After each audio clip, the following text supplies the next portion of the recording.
안녕하세요. 저는 30대 중반에 이혼하게 된 이혼녀예요. 혹시 여러분들은 더럽다라는 단어의 기준이 어디쯤 되나요? 저는 그게 사람마다 다 다르다고 생각해요. 솔직히 더럽다 안 더럽다는 것으로 나눌 수 있는 부분은 아니고 부부라면 같이 살면서 맞춰갈 수 있는 부분이라 생각하거든요. 그런데 보통의 부부들이라면 그걸 맞춰갈 수 있는데 혹시라도 한 사람이 결벽증에 준하는 위생관념을 가지고 있다면 솔직히 나머지 한 사람은 엄청 힘들 수밖에 없다고 생각해요. 저희 부부도 그런 부부 중에 한 사람이었어요. 남편은 결혼 전부터 무척 깔끔했어요. 저는 평범했죠. 아침은 머리 감고 저녁엔 샤워하죠. 화장실 다녀오면 손 씻고 식사하기 전 요리 전에 손 씻고 빨래는 속옷과 수건은 각각 따로 빨고 타올은 고온 스팀으로 빨래해요. 집 청소는 일주일에 3번, 화장실 청소는 일주일에 2번. 요리할 때는 일회용 장갑 끼고 설거지 해가며 하고 보통 이 정도라고 생각해요. 맞벌이를 하는 부부의 아내라면 이 정도면 충분하지 않을까 싶어요. 아니라면 그건 제가 다른 사람들보다 덜 깨끗한 건지도 모르죠. 그런데 남편은 과도하게 깔끔하게 굴었어요. 돌바닥에 앉는 것도 더러워서 안 되고 노점에서 파는 음식도 더러워서 먹으면 안 된다고 하죠. 연애 때는 크게 신경 쓰지 않았어요. 남편을 만날 때만 신경 쓰면 되는 일이었으니까요. 그래서 결혼하자고 했을 때도 그 정도로만 생각을 하고 좋다고 결혼했어요. 이제는 인정해요. 제가 경솔했다는 걸요. 저와 남편은 20대 후반에 결혼을 했어요. 당시에 저는 평범한 직장 생활이 저와 맞지 않다는 걸 깨닫고 작은 카페를 운영하고 있었어요. 남편은 영업직으로 거래처 직원과 함께 들른 곳이 저의 카페여서 그 인연으로 사랑을 시작하게 되었죠. 한 번, 2번 그렇게 몇 번 남편이 들르다 보니 저도 그렇고 서로에게 관심을 가지게 된 거죠.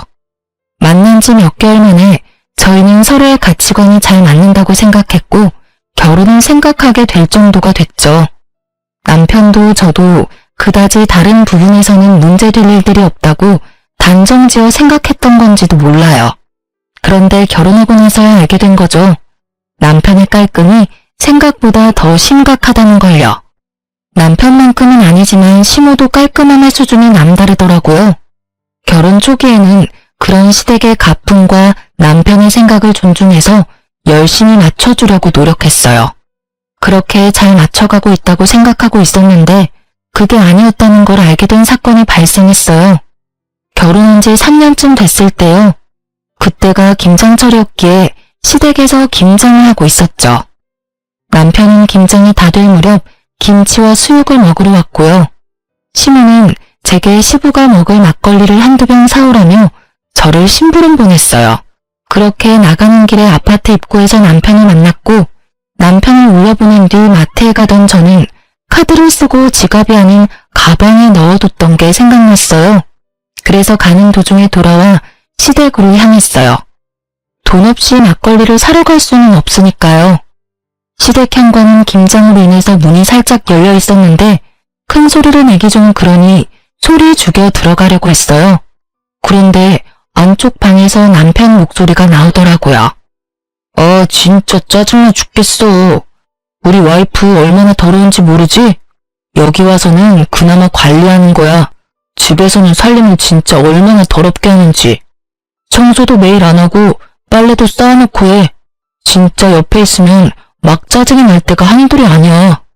그래? 우리 집에서 하는 거 보면 그 정도는 아닌 것처럼 보이는데 많이 못 참을 정도니? 미치겠어. 살림살이 만지기도 싫고 집에서는 밥도 먹기 싫을 정도야. 그냥 밖에서 사 먹는 게 더 마음이 편할 정도거든. 그 이야기를 듣는데 얼굴이 화끈거리며 화가 치밀어 올랐어요. 솔직히 저는 제가 더럽다는 생각을 해본 적이 없거든요. 우리 집에서는 이게 기본이었고 솔직히 남편 때문에 더 열심히 청소한다고 했는데 남편에게는 그게 아니었던 건가 봐요. 만약 남편이 그렇게 느꼈다면 저한테 이야기를 하면 되는데 이렇게 시댁에 와서 시모에게 이야기하는 게 너무 짜증이 났어요. 모른 척 하려니 저런 소리 또 하고 다닐 것 같고 지금 들어가서 지랄하면 김장하러 온 건데 분란만 일으킬 것 같더라고요. 그래서 일단 참았어요. 저는 일부러 큰 소리를 내며 지금 도착한 것처럼 굴었어요. 아, 카드를 놔두고 갔네요. 돈도 없이 막걸리 사러 갈 뻔했어요. 그러면서 들어가 카드만 들고 나와서는 밖으로 가는 길 내내 남편을 어떻게 조질까 그 생각만 했어요. 솔직히 제가 잘못을 했다면 모르겠는데 이 부분은 잘못하고 말고의 상황이 아니잖아요. 서로의 기준이 다른 것뿐인데 제가 다른 사람에게 더러운 사람이 됐다는 게 참을 수 없을 만큼 수치스럽고 짜증났거든요. 게다가 제가 더럽다면 본인이 알아서 청소하고 빨래하고 요리하면 되잖아요. 그런데 자긴 손가락 하나 까딱하지도 않았으면서 왜 뒤에서 지적질만 하는 말이죠. 그게 더 열받는 거예요. 그날 저녁 집에 돌아가서 제가 남편에게 말했어요. 당신이 어머님한테 나 더럽다고 한 이야기 들었어. 솔직히 나는 내가 더럽다기보다 자기가 너무 깔끔한 것 같거든? 그러니까 방 따로 나눠 쓰자. 그리고 이제 앞으로 각자 알아서 살림해. 그래야 당신 눈에 거슬리지 않을 거 아니야. 당신은 당신 방만 신경 쓰고 나는 내 방만 신경 쓰고. 그럼 됐지? 남편이 당황한 표정으로 저를 보며 변명하더라고요. 그 말 들었어? 아니, 나는 그런 의도로 이야기한 건 아니고 조금 거슬린다는 생각으로 한 이야기인데. 그러니까 당신이 3년 동안 얼마나 힘들었을지 내가 잘 알겠어. 그러니까 따로 하자고. 그래야 당신 마음이 들고 나도 덜 피곤한 거 아냐. 저의 강경한 말에 남편은 어쩔 수 없이 고개를 끄덕였어요. 그럴 수밖에 없죠. 저는 한 점도 물러설 생각이 없었거든요. 이번에 이 상황을 풀지 못하면 앞으로도 계속 그런 불평불만을 듣고 살아야 할 테니까요. 그리고 손 하나 움직이지 않는 남편에게 제가 얼마나 힘들게 살림을 하고 있는지도 보여줄 생각이었죠. 그날부터 저는 모든 걸 혼자 했어요. 요리, 빨래, 청소 전부 제 것만 했어요. 절대로 남편 몫은 따로 하지 않았죠. 그렇게 일주일 정도 지나니 남편이 말하더라고요. 설마 방만 따로 쓰는 게 아니고 살림도 따로 해야 하는 거야? 당연하지. 솔직히 내가 여태까지 생각이 짧았어. 당신이 그렇게 생각한다고 한마디만 나한테 해줬어도 내가 미리 이렇게 살림을 나눴을 건데. 아, 그 음식 먹지 마. 내가 한 거야. 더러워서 어차피 먹지도 못할 거 뭐하러 억지로 먹으려고 해? 그러지 말고 사서 먹거나 밖에서 먹고 와. 시간 되면 당신이 만들어 먹던지. 저는 최대한 담담하게 이야기했어요. 이야기하면서도 화가 났지만 참았죠. 하루 내면 아무것도 바뀌지 않을 거라고 생각했거든요. 제 말에 남편은 잠시 음식을 바라보더니 지갑을 챙겨 밖으로 나가더군요. 그렇게 저와 남편의 각자 생활이 시작됐어요. 그러다 남편이 못 참겠는지 2주 정도 지나니 저한테 말하더군요. 여보, 당신이 화가 많이 난 건 알겠어. 그치만 빨래도 안 해주면 내가 일을 어떻게 해? 그 부분은 당신이 알아서 해줘야 하지 않을까? 해주고 싶긴 한데 내가 해줘도 당신이 그걸 더럽다고 생각하면 내가 하는 것보다는 당신이 하는 게 더 낫지 않을까? 그리고 굳이 왜 내가 해줘야 하는데? 당신도 집에 돌아오면 빨래 돌릴 시간 정도는 있잖아. 어차피 둘 다 바쁜데 알아서 하자. 나도 요즘엔 바쁘거든. 그치만 그게 마누라가 해야 할 일인데. 그럼 밥이라도 좀 해줘. 사 먹으니까 너무 돈이 많이 들어. 밥은 더더욱 안 되지. 내가 해준 밥 맛있게 못 먹지? 그냥 당신이 해서 먹어. 당신 손으로 해 먹어야 확실하고 깨끗하게 느낄 거 아냐. 괜히 남이 해주는 밥에 이렇다 저렇다 말할 필요 없이 그냥 자기 식사는 자기가 알아서 해먹자. 남편은 자기가 무슨 말을 하든 제가 더러우니까 안 된다는 말만 듣게 됐죠. 그리고 그날 저녁 남편은 반찬을 바리바리 싸들고 집에 돌아왔어요. 시모가 만든 반찬이었죠. 남편은 제가 해주지 않을 걸 알고 시모 반찬을 가져왔어요. 식사만이라도 제대로 하고 싶었나 보더라고요. 그렇게 한 달쯤 지났을까요? 솔직히 제가 점점 그 상황이 더 편해지고 있을 무렵에 결국은 터질 게 터져버렸어요. 시모에게 전화가 왔거든요. 네, 어머님. 무슨 일로 전화하셨어요? 너, 네 남편 밥은 좀 해주면 안 되겠니? 어떻게 애가 매번 우리 집에 와서 반찬을 얻어가? 걔 반찬 신경 쓰는 것도 하루 이틀 일도 아니고. 어머님, 죄송한데 남편이 제가 살림을 더럽게 한다고 저번에 어머님께 말씀드렸잖아요. 그 뒤로 아무래도 제가 잘못하고 있는 것 같아서 살림을 따로 살고 있어요. 저야 밥 해주고 싶지만 상대방이 더럽다는데 어떻게 계속해주겠어요? 그것도 못할 짓이죠. 제가 그 말을 꺼낼 줄 몰랐던 신우가 살짝 당황하더라고요. 그 말을 들었니? 아니, 걔가 그런 의도로 한 이야기는 아닐 거야. 그리고 너도 우리 집에서는 얼마나 깔끔하게 잘하는데 걔가 워낙 별나서 그러니까 네가 이해하고 넘어가. 그래도 싫다는 거 계속할 수는 없잖아요. 그렇다고 남편 깔끔이 하루아침에 해결될 일도 아니고 그냥 이렇게 지내다 보면 어떻게든 타협점을 마련하겠죠. 제가 원하는 대답을 내놓지 않자 시모가 남편을 좀 바꿔달라고 하더군요. 저는 남편을 불러서 핸드폰을 내밀었어요. 남편이 의아한 표정으로 핸드폰을 받았죠. 여보세요? 엄마, 무슨 일이에요? 엄마 힘들어서 앞으로 반찬 못 해주니까 너 알아서 식사 해결해라. 밥 얻어먹으려고 우리 집도 오지 말고. 엄마, 안 그러면 나 식비가 너무 많이 나와서 안 돼. 어떻게 당분간 좀 안 될까? 나 아들이잖아. 야, 그냥 주는 대로 받아먹어. 까다로운 너 하나 맞춰주려고 이 늙은 엄마가 고생해야겠니? 결국 신우는 참지 못하고 남편을 혼냈죠. 저는 너무도 속이 시원했지만 아무런 표정 짓지 않았어요. 전화를 마친 남편 표정이 무척 짜증이 나 있더군요. 저는 모른 채 있어요. 어머님이 뭐라 하셔? 여보, 내가 미안해. 앞으로 절대로 그런 말 안 할 테니까 식사만이라도 같이 하게 해줄 수 있을까? 나 진짜 이번 달 적자야. 이제야 나한테 미안하다는 생각이 들어? 아무리 깔끔해지려고 해도 시간 없으니까 안 되지? 내가 여태껏 얼마나 있었는지 이제야 감이 와? 솔직히 카페 하면서 당신 결벽증에 맞추려고 정말 열심히 노력했거든? 근데 당신 그 말 한마디에 내가 한 모든 것들이 아무것도 아닌 일이 됐었거든. 자기 몸 하나 깨끗하게 유지하는 것도 혼자 못하는데 그걸 나한테 다 떠넘기고 나한테 더럽네 만회하는 건 잘못됐다고 생각하고 있지? 그래, 미안하다고 했잖아. 솔직히 이렇게 시간이 없을 줄은 몰랐어. 그 시간 쪼개서 일하고 살림하는 게 이렇게 힘든 줄도 몰랐고.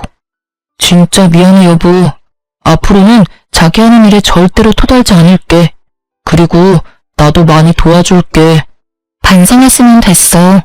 앞으로는 서로 본인이 할 수 있는 걸 남한테 미루지 말고 자기가 원하는 걸 요구하지 말고 스스로 할 수 있도록 약속하자. 우리가 앞으로 같이 살 날이 더 많이 남았는데 벌써부터 이런 일로 문제 생기면 안 되잖아. 그리고 나한테 말하고 싶은 건 나한테 직접 말하도록 해. 다른 사람한테 말해서 일 크게 만들지 말고. 알았지? 남편은 제 말에 격하게 고개를 끄덕였어요. 본인도 힘들었을 테죠. 이렇게 저희는 극적으로 타협점을 찾게 됐고 더 이상 서로를 탓하지 않기로 했어요. 다만 남편이 제기한 더럽다는 말은 여전히 가슴속에 콕 박힌 가시처럼 불현듯 저를 콕콕 찔러댔어요. 그렇게 한 번의 태풍이 지나가고 잠잠해졌다고 생각할 때쯤 이보다 더 큰일이 일어났어요. 그래요.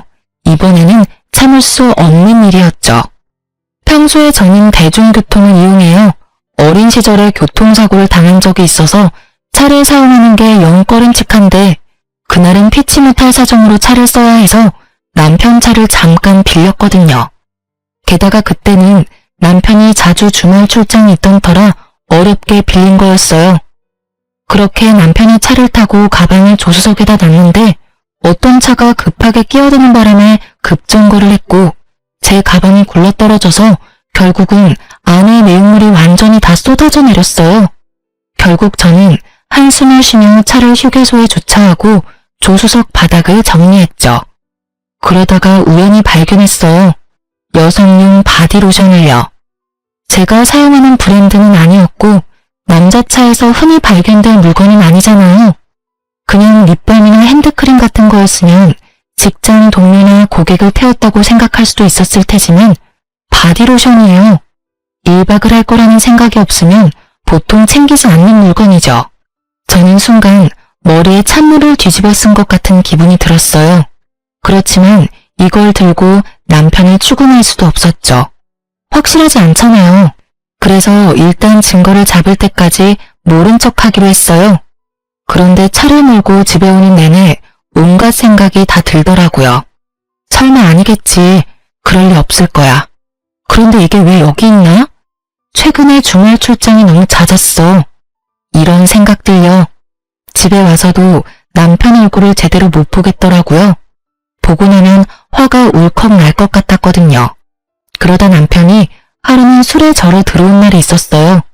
남편을 옮기다가 떨어진 핸드폰을 들고는 벌벌 떨며 확인을 했어요. 설마 있을까 싶었는데 설마가 사람잡더군요. 카드사 어플에 떡하니 오늘 모텔에 갔던 내역이 있었고 지우지 못한 카톡 내용도 그대로 있더군요. 오빠 잘 들어가, 사랑해, 벌써 보고 싶다. 이런 내용이 오늘 하루 사이에 다 있었어요. 저는 모두 캡처하고 제 핸드폰으로 동영상을 찍어서 증거도 남겼어요.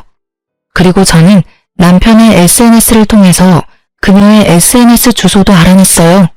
그날 저녁 그 상간녀의 SNS를 보는데 정말 미쳐버리겠더라고요. 그 여자가 여행 갔다고 한 날짜들은 모두 빠짐없이 남편의 주말 출장 날과 겹쳐 있었어요. 게다가 남편임을 짐작 가능한 사진들을 보니 잠도 오지 않더라고요. 주말인 다음 날은 카페에는 중요한 날이었고 어쩔 수 없이 뜬 눈으로 밤을 지새운 저는 이른 아침 카페로 향했어요. 아침에 침대에서 제 속도 모르고 쿨쿨 자는 남편을 보니 한 대 때려주고 싶었지만 참고 일하러 갔어요. 그런데 오후에 남편이 술에 깨서 제 카페로 찾아왔더라고요. 당시에 저는 외국인 단골과 같이 있었는데 그가 제게 인사차 포옹을 해줬어요. 그리고는 제 어깨를 톡톡 치며 웃어 보이고는 카페에서 나갔죠. 그런데 남편이 완전 똥 씹은 표정으로 저한테 오더라고요. 저 사람 누군데 당신을 껴안아? 그것도 카페에서. 여기를 술집이라고 착각하는 거 아니야? 여기는 엄연히 한국이라고, 한국. 그리고 당신도 저런 사람은 받아주면 안 되지. 더럽게 다른 남자랑 포옹을 하고. 또다시 등장한 단어, 더럽게. 그 말에 참다 꾹꾹 눌러놓은 화가 터져버리고 말았죠. 더러워? 뭐가 그렇게 더러운데? 외국인이야. 그 사람한테 그건 그냥 인사야. 근데 네가 나한테 더럽다고 할 처지는 아니지 않니? 너야말로 뒤로 더러운 짓은 다 하고 다니는 주제에. 그게 무슨 소리야. 내가 뭘 뒤로 더러운 짓을 해? 나는 그런 적 없어. 잘 알아보고 그런 이야기를 해. 너 잘못 없는 사람 잘못 있다고 말하면 무고죄 되는 거 몰라? 죄가 없어야 무고죄지. 죄가 있으면 무고죄가 아니지 않을까? 내가 모를 줄 알았어? 너 차 안에 여자 바디로션 떨어져 있더라?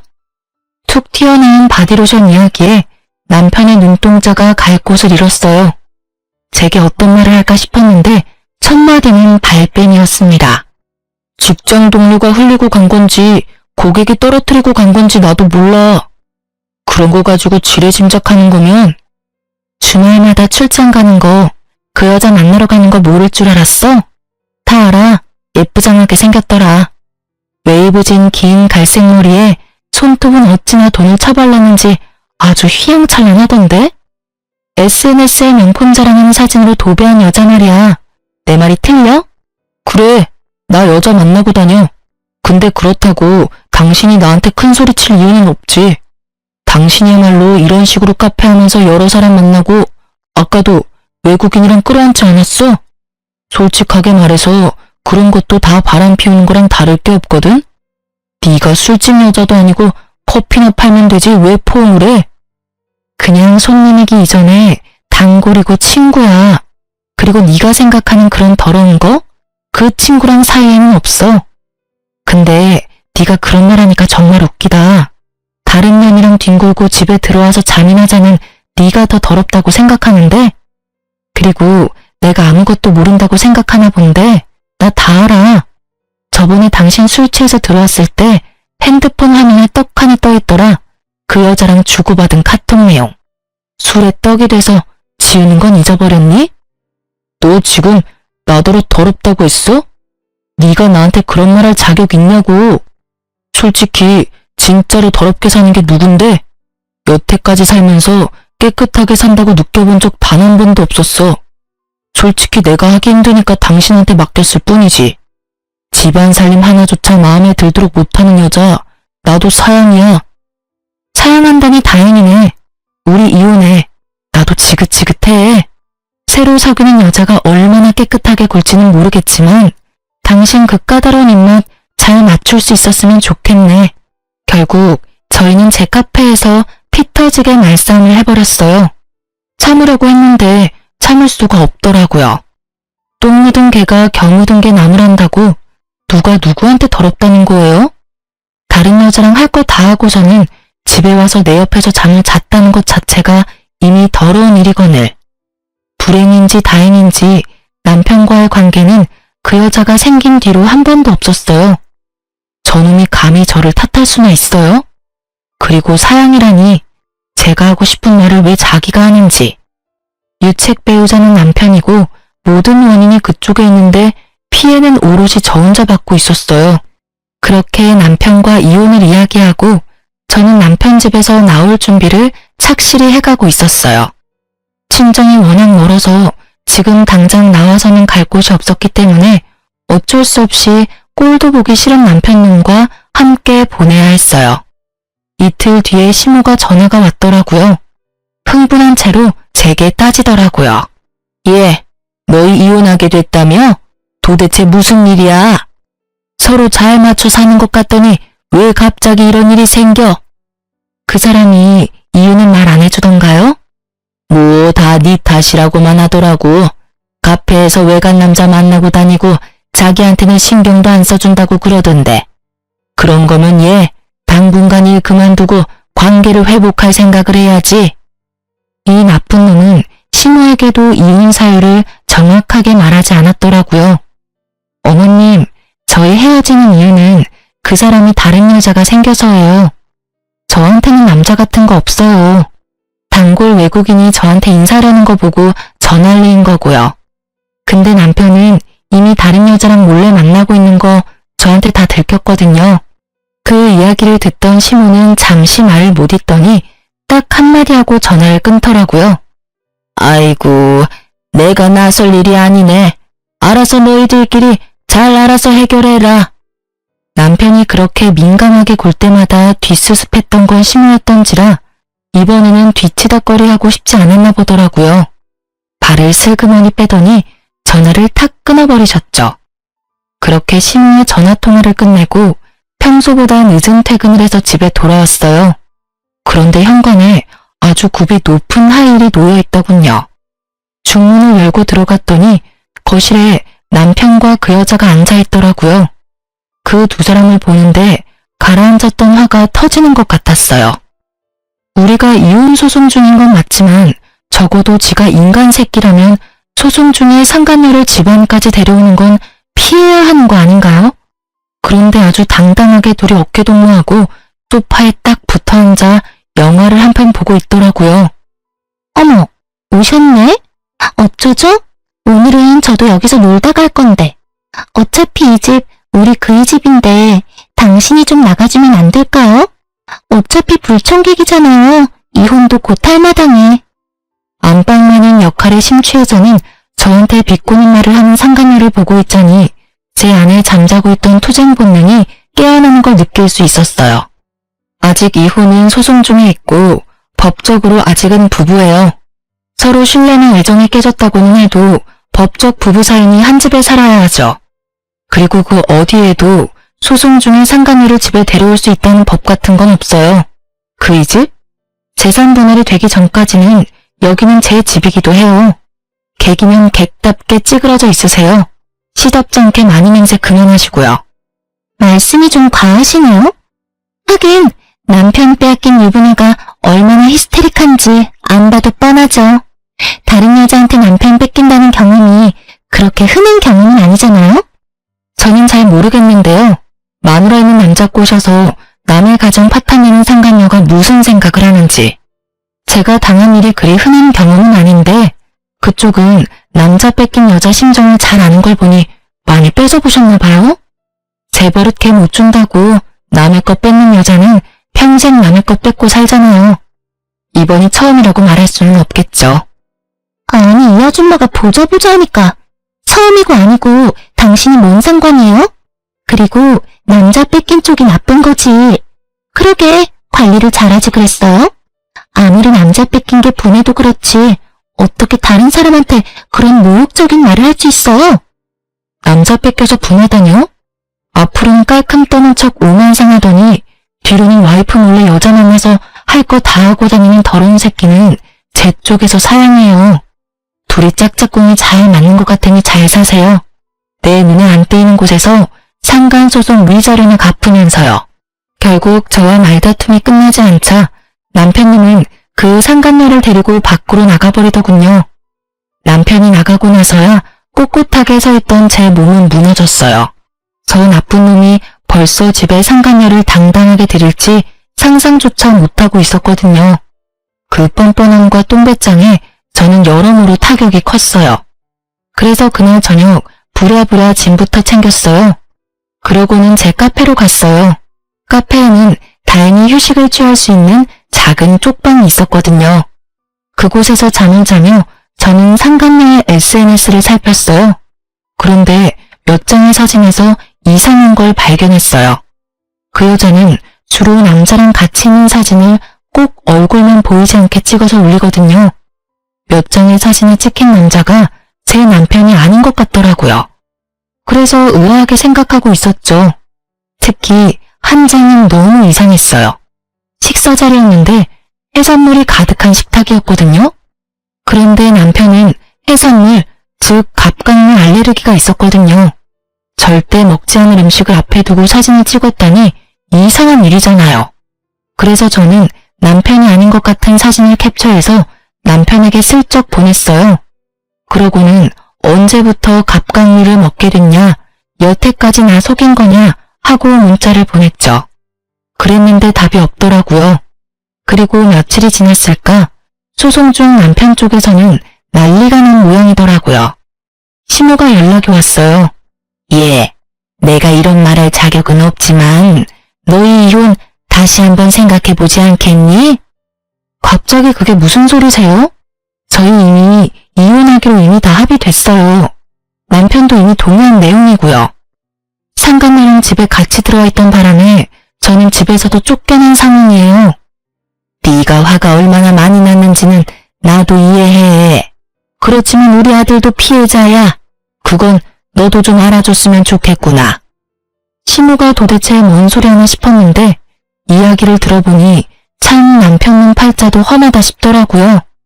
제가 남편에게 연락했었잖아요. 남편이 아닌 남자와 그 상간녀가 사진 찍은 걸 보냈거든요. 그런데 그게 생각보다 일이 커졌던 모양이더라고요. 남편이 그 상간녀에게 그 남자 누구냐고 추궁하고 그러던 차에 그 사진 속 남자가 남편에게 만나자고 연락이 왔다고 하더라고요. 남편이 나갔는데 자기가 그 상간녀 애인이라고 유부남 주제에 왜 그 여자랑 같이 살고 있냐며 서로 주먹 다짐까지 했던 모양이더라고요. 뭐 뿌린 대로 거뒀다고나 할까요? 그 여자는 유부남 만나면서 따로 남자친구도 착실하게 만나고 있던 모양이었어요. 그런데 거기서 끝난 게 아니었어요. 남편놈이 그 남자랑 만나서 싸우고 집에 와서 그 상간녀에게 남자 관계가 문란한 것에 대해 따졌더니 상간녀가 너도 어차피 바람 피워서 나 만난 거 아니냐며 남의 인생에 신경 쓰지 말라고 했다더라고요. 신우 말로는 남편놈이 자기도 그 많은 남자 중에 한 사람뿐이라는 걸 알고서는 배신감에 여자를 쫓아내 버렸다고 하더라고요. 여자는 상간녀 위자료 소송비가 나올 테니 남편에게 딱 붙어서 위자료를 뜯을 생각이었던 것 같았어요. 그런데 문어발식 자유연애하다가 결국엔 남편에게까지 버림을 받았으니 생각보다 너무 어이없는 결말이긴 했어요. 물론 많은 남자들에게서 또 많은 걸 뜯어내며 억울하게도 그 여자는 또 잘 살아가겠죠. 그렇다고 해서 그런 남편의 상황이 저에게 위로가 되진 않죠. 가정을 버리고 뒤에서 몰래 외도를 저질렀잖아요. 비록 그 여자는 남자친구가 따로 있었지만 법적으로 유부남이었으니 본인이 저지른 짓에 대해 책임을 져야 맞는 건데 뜬금없이 왜 시모가 저한테 재결합을 운운하는지 이해가 되질 않더라고요. 어머님, 그 사람이 지금 그렇게 힘든 일을 겪었다고 해서 그 사람이 저한테 한 말들과 행동까지 없던 일이 되는 건 아니잖아요. 저는 여전히 그 사람이 나더러 더럽다고 한 말을 잊지를 못해요. 더러운 여자랑 살 수 있는 사람은 아니니까요. 그래도 우리 아들 저렇게 미친년한테 당하고 이렇게 처량하게 혼자 살면서 위자료 갚아내야 한다고 생각하니 마음이 너무 안 좋아. 아들 한 번만 용서해줘라. 응? 여태까지의 정이 있는데. 죄송해요. 저는 이제 아무 감정 없어요. 이혼 소송도 이제 마무리 다 되어가고 솔직히 남편한테 정이 다 떨어져 버렸거든요. 그러니까 그 부분은 남편이 해결할 수밖에 없을 것 같아요. 그리고 무엇보다 그런 이야기를 어머님이 전화해서 하시는 게 더 이상한 일이잖아요. 본인이 힘들면 연락은 오겠죠.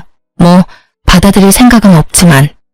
결국 시모는 자기가 원하던 것은 얻지 못하고 전화를 끊을 수밖에 없었죠.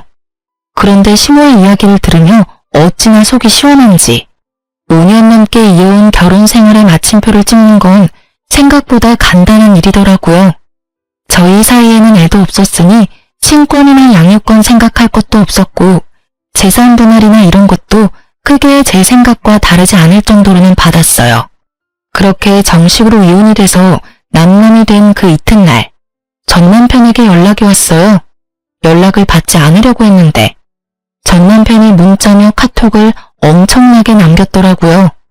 오후 3시쯤 저희 가게로 오겠다고요. 무슨 할 말 있는 건지는 모르겠지만 오후 3시에는 보는 눈이 많을 것 같아서 카페 닫는 시간에 맞춰서 불렀어요.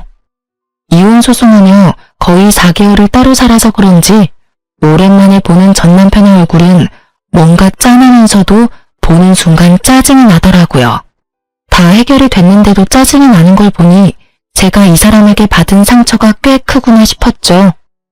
무슨 일로 부른 거야? 저기요. 누가 자기야? 우리 이혼했어. 호칭 정리 제대로 해줄래? 너무 그렇게 매정하게 말하지 마. 나 당신한테 할 이야기 있어. 어머니가 당신한테 연락해서 말했는데 우리 이혼 없던 걸로 하고 다시 만날 수 없을까? 나 정말로 후회하고 있고 반성하고 있어. 나는 당신이 아니면 안 될 것 같아. 뜬금없는 소리에 저는 헛웃음만 나왔어요. 이혼 서류에 잉크가 마르기도 전에 이혼을 번복하자는 유책 배우자를 보고 있으려니 이건 몰래카메라가 아닌가 하는 생각까지 들었죠. 왜? 나한테 재산 나눠주기 싫어? 법원에서 이미 다 확인해서 나온 건데도 싫니? 아니면 위자료 주기 싫어? 아, 그것도 아니면 상간녀 위자료까지 네가 내야 해서 돈이 2배라 더 싫은 거야? 아니야, 그런 거 절대 아니야. 나 진짜로 반성하고 있고 그 여자는 이미 헤어졌어. 집에서 내쫓았다니까.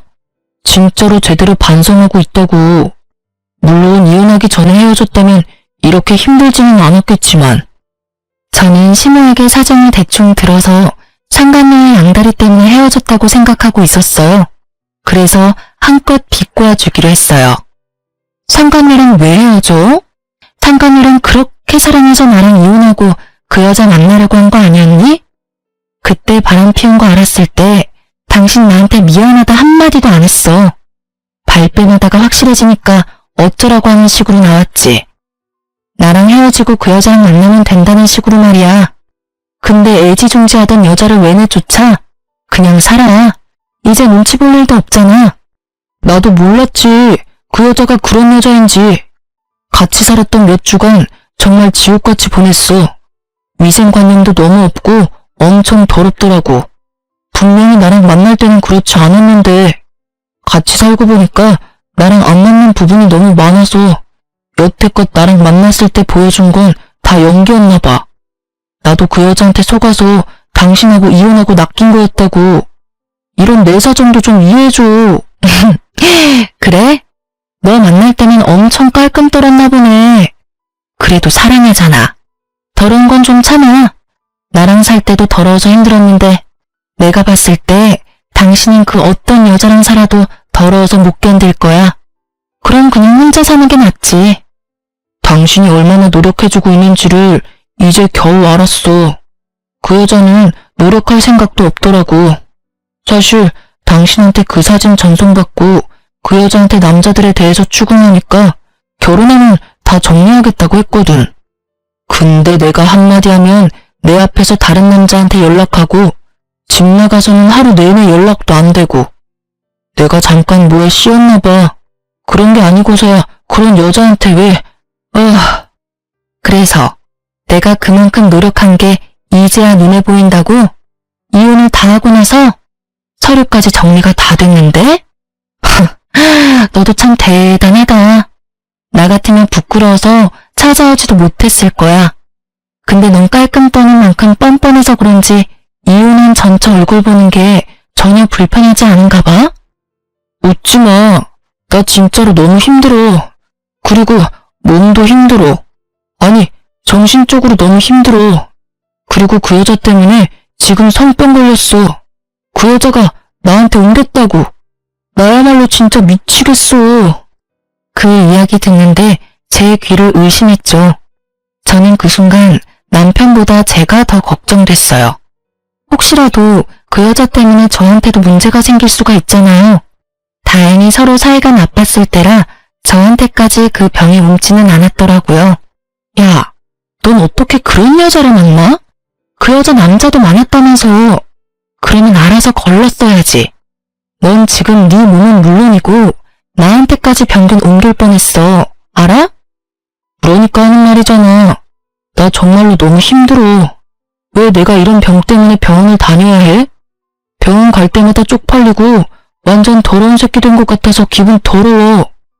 그렇게 더러운 걸 싫어하는 전 남편은 자신이 가장 혐오하는 병에 걸렸고 그걸 견디기 힘들어하더라고요.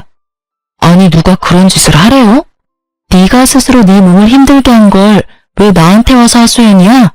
그리고 너 병 걸려놓고는 나한테 와서 재결합 운운하는 건 더 미친 짓이라는 생각 안 들어? 미안하다고. 그러니까 사람 한 번만 좀 살려줘. 나 이러다가 진짜 스트레스 때문에 죽어버릴지도 몰라. 지금도 스트레스로 탈모도 오고 있고 식사도 제대로 못하고 있다고. 당신이 옆에 있으면 나 진짜로 편해질 것 같아. 응? 제발 사람 하나 살려주는 셈 치고. 남편은 제 소매를 꽉 잡고 놓아주지 않았어요. 저는 그런 남편을 보며 혀를 찼어요. 그리고는 단호하게 남편 손을 쳐내버렸어요. 야, 이 더러운 새끼야. 바람 피우기 전에 그런 걱정을 먼저 하지 그랬어. 어디서 감히 나한테 다시 만나자는 미친 소리를 짓거려? 한 번만 말할 거니까 잘 들어. 나는 너처럼 아랫돌이 잘못 눌려서 병이나 걸리는 더러운 남자랑 살기 싫으니까 2번 다시 찾아오지 마. 혹시라도 병 나았다고 또 찾아오지도 말고. 난 당신 병이 싫은 게 아니고 당신이 한 행동이 싫은 거거든. 그렇게 매몰차게 이야기하고 저는 남편에게서 떠나왔어요. 이렇게 허무하게 헤어질 사이였으면서 저한테 미안하다 한마디 없이 둘이 함께 살림 차리겠다고 여자를 데려와 떵떵거렸다니. 게다가 그렇게 깔끔 떨며 사람을 힘들게 만들었으면서 본인은 불륜 한 번에 자기가 제일 혐오하는 성병까지 옮아서 끙끙거리고 힘들어하고 있으니까요. 자기 인생 제 손으로 지옥으로 만든 사람하고 영 끊고 사는 게 속 편해요. 그런 사람은 다른 사람마저 지옥으로 끌어들일 사람이니. 게다가 정말로 반성했다면 저한테 돌아오라고 말하면 안 되죠. 반성을 안 했으니까 돌아오라고 같이 살자고 징징대는 거라고 생각해요. 이런 놈은 애초에 걸러야 하는데. 짧지 않은 세월 동안 이런 남자도 남편이라고 데리고 산 제가 참으로 대단하다는 생각을 잠깐 했네요. 나중에 전 남편이랑 상간녀 소식을 전해 들었어요. 전 남편이 자기가 그 상간녀 때문에 모든 걸 잃고 화가 난 나머지 상간녀를 사귀는 남자들, 특히 자기랑 주먹 다짐한 남자를 찾아가서 상간녀 때문에 더러운 병에 걸렸다며 이악 물고 말해줬대요. 결국 그 상간녀와 사귀던 남자들도 상간녀에게 따지고 한바탕 난리친 뒤에 그녀에게서 다들 떠났다고 해요. 그런데 그 상간녀도 참 대단한 게 그 남자들 다 떠나갔는데도 여전히 호구가 되어줄 남자를 찾아서 열심히 연애활동 중이더라고요. 그래도 SNS 들어가 보니 예전만큼 풍족하게 살고 있지는 못하더라고요. 그 여자 인생도 자기가 열심히 그렇게 만든 거겠죠. 본인 손으로 무덤 팠잖아요. 싱글인 남자만 만나고 다녔어도 그럴 일 없었을 텐데. 유부남을 만나고 다녔으니 그 여자 이야기 듣고 나니 더 이상 그 여자에 대해 궁금하지 않았어요.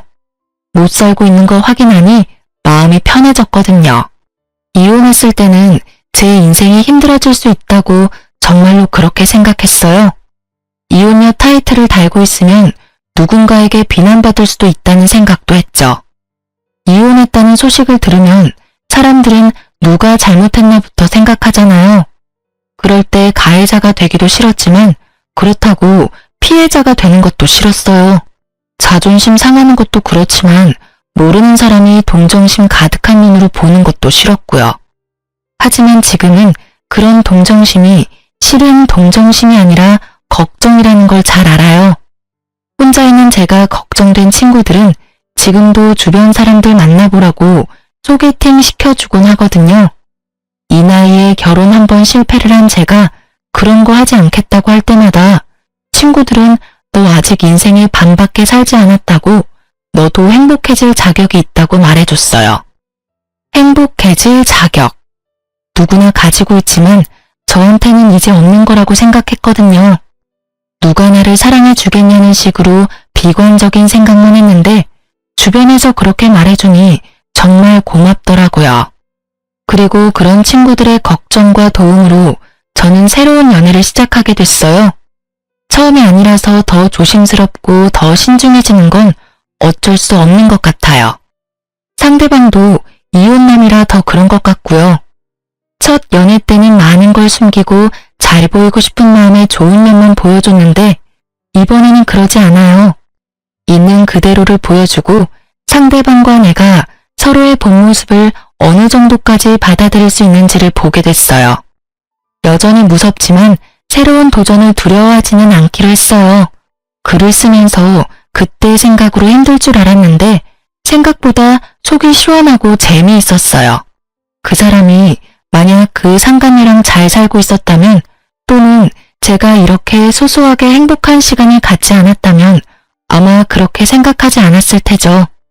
시간이 지나기도 했고 저도 새로운 삶을 찾아가고 있으니 이 사연글을 계기로 이제 옛날 일은 다 훌훌 털어버릴 거예요. 글 읽고 계시는 분들도 마음에 찝찝하게 남아있는 게 있다면 훌훌 털어버리고 마음 편안한 하루가 되셨으면 좋겠네요.